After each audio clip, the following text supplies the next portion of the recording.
किसान भाइयों, मैं हूं अनूप धवन और आप देख रहे हैं हेलो फार्मर यूट्यूब चैनल। दोस्तों, आज हम पहुंचे हैं उत्तर प्रदेश के महाराजगंज ज़िले में और हमारे पीछे आप देख सकते हैं ये है वर्मी कंपोस्ट यूनिट। दोस्तों, एग्रीकल्चर सेक्टर में मैं खेती बाड़ी से हो चाहे एग्रीकल्चर के रोज़गार से, मैं हमेशा आपके लिए कुछ ना कुछ अपडेट हमेशा लेके आते रहता हूँ। आज की इस वीडियो में दोस्तों एग्रीकल्चर के नए रोज़गार के बारे में बात करूँगा। ये वर्मी कंपोस्ट यूनिट है। आपकी खेती के लिए ये जो वर्मी कंपोस्ट है ये एक वरदान साबित हो सकता है। वैसे तो दोस्तों सब कोई को ऑर्गेनिक प्रोडक्ट खाना पसंद है, चाहे वो सब्जी हो चाहे वो कोई भी ऑर्गेनिक चीज़ हो, लेकिन ऑर्गेनिक खाना बड़ी बात नहीं है, ऑर्गेनिक की ओर चलना भी बड़ी बात है। तो ऑर्गेनिक के लिए दोस्तों कभी भी आपको इसी से स्टार्टअप करना पड़ेगा। वर्मी कंपोस्ट एक ऐसा जरिया है जिसकी वजह से आप ऑर्गेनिक की ओर बढ़ सकते हैं। तो दोस्तों आज की इस वीडियो में हम लोग पूरी डिटेल लेने वाले हैं। थोड़ा सा मैं आपको हल्का सा डिटेल दिखाऊँ।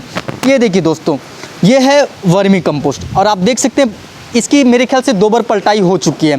इसमें तो अर्थवॉर्म नहीं दिखाई दे, लेकिन जो पहला चीज़ होता है उसमें आपको अर्थवॉर्म देखने को मिल जाएंगे। आज की इस वीडियो में दोस्तों हमारे साथ जो हमारे एक्सपर्ट हैं नागेंद्र पांडे जी, उनसे हम लोग मिलेंगे, उनसे बात करेंगे और इसके बारे में पूरी डिटेल में जानेंगे किस तरह से कोई भी नॉर्मल किसान भाई या फिर नॉर्मल आम नागरिक वर्मी कंपोस्ट का शुरुआत कर सकता है और बड़े पैमाने पर जाके इसको अपना यूनिट तैयार कर सकता है। मार्केट मूल्य क्या है और इसको प्रति किलो किस रेट में बेचा जाता है। तो दोस्तों चलते हैं वीडियो की ओर। चैनल पे नए हैं तो चैनल को जरूर सब्सक्राइब करें और साथ ही साथ सारे किसान भाइयों तक, अपने दोस्तों तक इस वीडियो को साझा करें।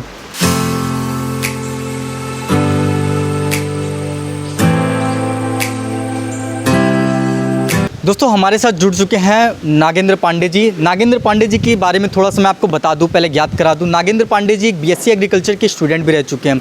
ये बहुत पहले बीएससी एग्रीकल्चर, अपने क्वालिफिकेशन बीएससी एग्रीकल्चर इनका है और करीब जो ये वर्मी कंपोस्ट यूनिट है वो कम से कम 20 साल से चला रहे हैं। 20 से 21 साल इनको चलाते हुए हो गया।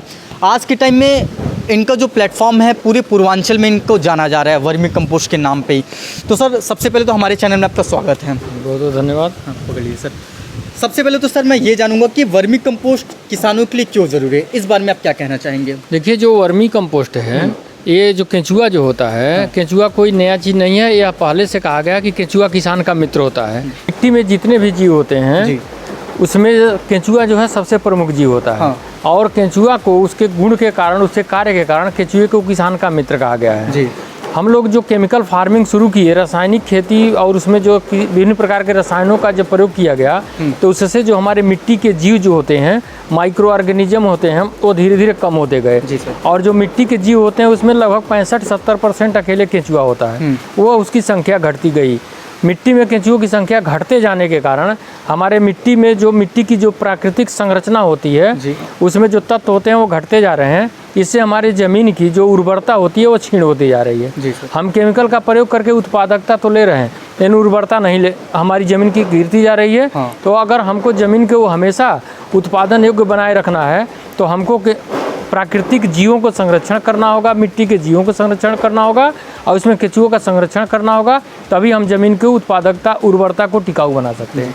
देखिए सर, जो हमारे इस वीडियो को बनाने का मेन मोटिव है वो कोई भी किसान भैया फिर सामने से जो भी लोग बात देख रहे हैं अपने घर पे बैठ के वर्मी कंपोस्ट बना सकें। उस हिसाब से बताएं कि किस हिसाब से लोग वर्मी कंपोस्ट को अपने घर पे 0 बजट पे बना सकते हैं। बहुत अच्छा है सवाल ये। देखिए, वर्मी कंपोस्ट बनाने के लिए किसी प्रकार के कोई बहुत खर्चे की ज़रूरत नहीं आती है। 0 बजट आप कह रहे हैं, कर सकते हैं। देखिए, जहाँ आप वर्मी कंपोस्ट बनाना चाहें, पहले जो जगह चुनिए, जगह ऐसा हो कि जहाँ पानी का जल जमाव ना होता हो या वाटर लॉगिंग वहाँ ना होता हो, ऐसे जगह को चुनिए। दूसरा चीज़ कि वहाँ छायादार हो, या कोई पेड़ हो या कोई वेस्ट बेकार चीज़, बांस लगाए हैं, कोई भी पेड़ है, जगह ऐसा है जहाँ मतलब बेकार, अगर कोई ज़मीन उसमें खेती नहीं कर रहे हैं, ऐसे भी जगह को आप ले सकते हैं, बशर्ते वहाँ छाया हो, आने जाने का रास्ता हो, आप वहाँ कभी भी आ जा सकें। उसके बाद वहाँ आसपास में पानी हो, ऐसे जगह का चुन लीजिए।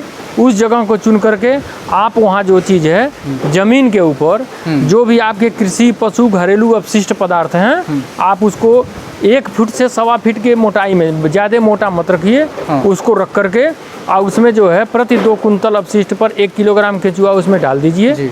डाल देने के बाद उसमें हल्का नमी मेंटेन किए रहिए। केंचुए को देखिए 3 चीज़ की ज़रूरत होती है, भोजन की, नमी की और तापक्रम की। 3 चीज़ की ज़रूरत होती है, तो तीनों आप मेंटेन करिए। उसका जो है नमी मेंटेन कर दीजिए। नमी इतना हो, ज़्यादा गीला ना हो, ज़्यादा सूखा ना हो जाए, इतना ही नमी रखिए। उसके बाद में जब 15-20 दिन उस पदार्थ को हो जाए तो हल्का सा उसको पहले 4-5 इंची गहरा पलटाई कर दीजिए। पलटाई कर देने के बाद फिर उसमें जो बड़े ढेले हैं या जिसमें केंचुआ जा कर के बैठ जाते हैं उसको तोड़ के छोटा कर दीजिए। फिर उसको बराबर करके हल्का नमी कर दीजिए। फिर 15-20 दिन मतलब 35-40 दिन हो जाए तो दूसरी पलटाई और ज़्यादा करीब 6-7 इंची गहराई तक करके नीचे ऊपर कर दीजिए। फिर इसको जो ढेले हैं उसको तोड़ दीजिए, छोटा कर दीजिए। फिर उसके बाद में इस तरीके से करते हुए ये 2 चक्कर लगभग आपकी पलटाई हो गई। फिर लगभग जब 50 दिन का जब आपका ये हो जाए पिट इस तरीके से केंचुआ डाले हुए, तो उसको जो है ऊपर से 1-1 इंची आप परत हटाते जाइए और उसमें नमी कम कर दीजिए। नमी कम कर देंगे तो केंचुआ नीचे की तरफ भागना शुरू करेगा और ऊपर से 1 इंची आधा इंची उठाना शुरू करेंगे। जहाँ तक केंचुआ ना हो वहाँ तक उठाइए। फिर जैसे केंचुआ नीचे जाता है दूसरे दिन फिर उठा लीजिए। इस तरीके से 10-12-15 दिन में आप उठाते उठाते निचली लेयर तक चले जाएंगे। जब नीचे 3-4 इंच हो जाए तब उसको मत उठाए, उसमें केंचुआ रहते हैं, उसको साइड में करके फिर वहाँ दूसरा पदार्थ भर करके फिर इस केंचुए को ऊपरी लेयर पर ट्रांसफ़र कर देंगे। इस तरीके से कोई भी किसान, साधारण से साधारण किसान जो कम भी जानता है, इस तरीके से करते हुए अपना जो है कंपोस्ट बना सकता है। और इस तरीके से यदि आप जो है यह जो 10 फीट लंबा, 3 फीट चौड़ा, 1 फीट गहरा जो हम लोगों ने जो पिट बनाया है, इस तरीके से करके 1 साल में 1 पिट से लगभग 25 कुंटल कंपोस्ट तैयार कर लेंगे, जो कि एक छोटे पिट से एक चारपाई से तख्ता बिछाने भर के जगह के बराबर ज़मीन में कंपोस्ट बना करके लगभग 5 एकड़ खेती को आप शुद्ध रूप से कर सकते हैं। जी, जैसे कि सर आप बताएं कि इसमें तापक्रम का भी रोल होता है और नमी पे भी आपने बात किया, तो मैं सर जानना चाहूँगा कि तापक्रम पे इस पे कैसे रोल पड़ता है, यानी कि कौन से मौसम वर्मी कंपोस्ट बनाने के लिए बेकार मान सकते हैं हम? देखिए 12 महीने आप कंपोस्ट बना सकते हैं। तापक्रम का मतलब ये होता है कि जैसे गांव में लोग गोबर रखते हैं, वह ऊंचाई खूब मोटा ढेरी बना देते हैं, तो ऊपर जो है और खुला में रखते हैं तो ऊपर जो है सूरज की रोशनी पड़ने से सूख जाता है और नीचे जो है मोटाई होने के नाते उसमें गर्मी हो जाता है। तो उसका जो है ज़्यादा गर्मी होने से ऊपर सूखने से माइक्रो ऑर्गेनिज्म उसमें नहीं होते हैं और नीचे गर्म हो जाने से माइक्रो ऑर्गेनिज्म नहीं होते हैं। जब आप 1 फीट 1.25 फीट मोटा रखते हैं तो उसमें टेम्परेचर जो है मेंटेन रहता है, वह गर्म नहीं होता है, तो उसमें माइक्रो ऑर्गेनिज्म सस्टेन करते हैं, केंचुआ बढ़िया से सर्वाइव करता है। तो मोटाई का मतलब, टेम्परेचर का मतलब यह है कि उसमें गर्म इतना ना हो जाए कि वो गैस बनने लगे।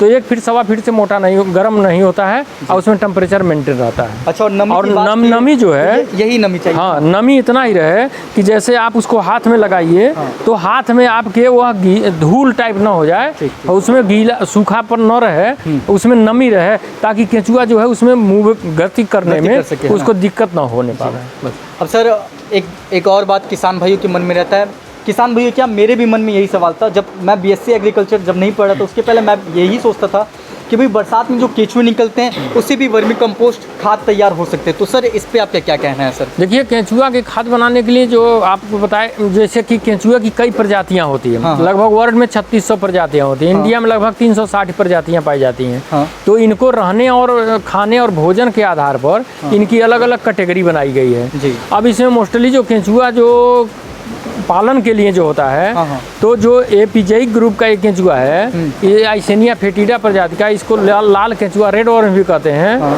ये जो है इसका जो खासियत है कि यह अपने वजन का 4 गुना प्रतिदिन खा लेता है और 3 गुना कंपोस्ट निकाल देता है। अच्छा। साथ तो तेजी से खा करके कंपोस्टिंग करता है। दूसरे, ये इसका प्रजनन दर तेज होता है, यह साल में लगभग 207 गुना तक वृद्धि कर जाता है, वंश वृद्धि कर लेता है। तो इस तरीके से अगर यह कंपोस्टिंग तेज करता है, वंश वृद्धि तेज करता है, तो इसका पालन करके अगर हम कमर्शियल करते हैं तो इसमें ज़्यादा लाभ की संभावना होता है। ये जो नॉर्मली जो देसी केंचुए जो बरसात में निकलते हैं वो भी केंचुए ही हैं, लेकिन उनका एक खासियत होता है, वो सुबिल बना करके निचली गहराई में चले जाते हैं और वो सुसुप्ता अवस्था में ज़्यादा रहते हैं। सुसुप्ता अवस्था में ज़्यादा रहने से वो खाते कम हैं और प्रजनन दर कम करते हैं, इससे उनकी संख्या कम बढ़ती है। तो अगर कमर्शियली उसका पालन करते हैं तो कंपोस्टिंग की प्रक्रिया में कम कंपोस्ट आने से वो मतलब लाभदायक कम होते हैं। इस नाते एपिजैइक ग्रुप का ये जो केंचुआ है आइसेनिया, इसको पालन करना ज़्यादा लाभदायक। अच्छा, मतलब कमर्शियल पर्पस के लिए यही वाला सबसे बढ़िया है। जी। अब सर मैं जो जितने भी लोग बाग देख होंगे, सारे लोगों के मन में यही सवाल होगा कि 20 साल से सर आप वर्मी कंपोस्ट यूनिट चला रहे हैं, आपने जिस हिसाब से इस औहदे को आपने अपनाया या फिर जिस हिसाब से आपने इसकी शुरुआत की, तो 20 साल का सर आपका मेन मोरल क्या है, यानी कि आपको इसमें किन किन परेशानियों को देखना पड़ा, कैसे कैसी चीज़ें फेस करनी पड़ी, आप सर हमारे किसान भाइयों को बताएं। देखिए, चुनौती शुरू में आई, पहले लोग बड़ा हंसते थे हमको लोग केंचुआ वाला बाबा कहते थे कि केंचुआ पालते हैं, हाँ। पढ़े हैं, लेकिन अब क्या कहला केंचुआ कर रहे हैं, ये कर रहे हैं। थोड़ा सा लोगों में नकारात्मकता रहती थी, हाँ। लेकिन हमें विश्वास था कि हम जो काम कर रहे हैं इसका महत्व है और इसकी ज़रूरत है। इस नाते हमको कोई सी बात का परवाह नहीं रहता था और हमने जो शुरू किया और लोगों में बताना, लोगों में सिखाना, लोग हमारी बात को लोग विश्वास भी करते हैं कि हम जो कहते हैं वो सही होता है, जो करते हैं वो सही काम करते हैं और जो कहते हैं वही हम करते भी हैं। इस नाते लोगों को धीरे धीरे विश्वास हुआ और उसका ये नतीजा है कि आज लोगों में वर्मी कंपोस्ट के प्रति हमारी स्वीकार्यता हो गई और लोग आज प्रयोग कर रहे हैं। और साथ ही साथ हमारे साथ अनेक अब वर्मी कंपोस्ट उत्पादनकर्ता भी जुड़ करके उत्पादन करके और अपना जो है एक अच्छा खासा आजीविका चला रहे हैं और भी लोग जुड़ करके। अब सर किसी भी बिजनेस का मोरल होता है कि इसमें प्रॉफिट क्या है, तो सर आपकी वर्मी कंपोस्ट यूनिट आपने जब से शुरुआत की अभी तक आपको क्या इसमें अंतर दिखा और मार्केट रेट क्या है इसके सर? देखिए, वर्मी कंपोस्ट जब हम आज के तारीख में अगर देखा जाए मतलब किसी भी व्यवसाय के अपेक्षा वर्मी कंपोस्ट बहुत अच्छा काम है और सरल काम है और नो रिस्क का काम है। हाँ। यह इतना आसानी से करने वाला काम है कि इसको गांव का कोई भी गरीब महिला, पढ़ा लिखा, हल्का कम पढ़ा लिखा नहीं, कम जानने वाला भी आसानी से कर सकता है।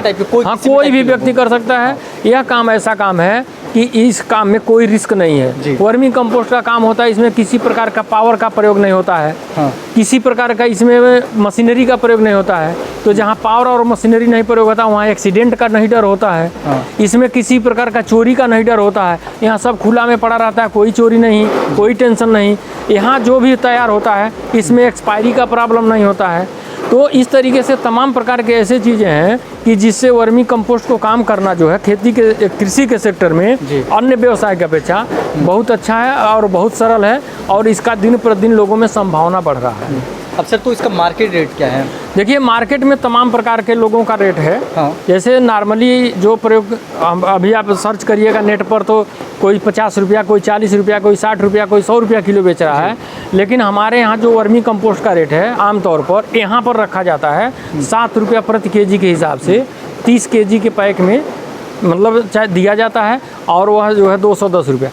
किसी भी काम को करने के लिए सर सबसे बड़ी बात होती है उस काम में निपुण होना। तो सर निपुण होने के लिए ट्रेनिंग की ज़रूरत होनी चाहिए या फिर उसकी पढ़ाई की ज़रूरत होनी चाहिए। तो सर आपके द्वारा ऐसा कुछ है कि कोई भी लोग आके लोग बागा से आपसे ट्रेनिंग ले सकें?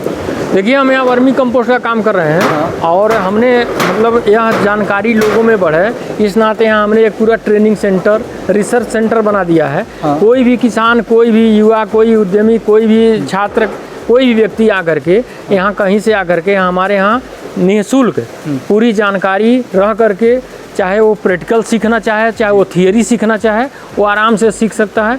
यहाँ हमने पूरा जो है एक बढ़िया ट्रेनिंग सेंटर सब व्यवस्था बना दिया है। जैसा कि सर ने बताया कि आप यहाँ आके निःशुल्क ट्रेनिंग ले सकते हैं। तो ट्रेनिंग लेने के लिए इनका एड्रेस और सर का मैं मोबाइल नंबर दोनों डिस्क्रिप्शन बॉक्स में लिख दूंगा। तो इसी के सिलसिले चलता हूँ किसान भाई, आपसे विदा लेता हूँ और अगली वीडियो में मैं फिर से खेती किसानी से जुड़ी कोई भी अपडेट आपके लिए लेते आते रहूँगा। जय हिंद, जय किसान।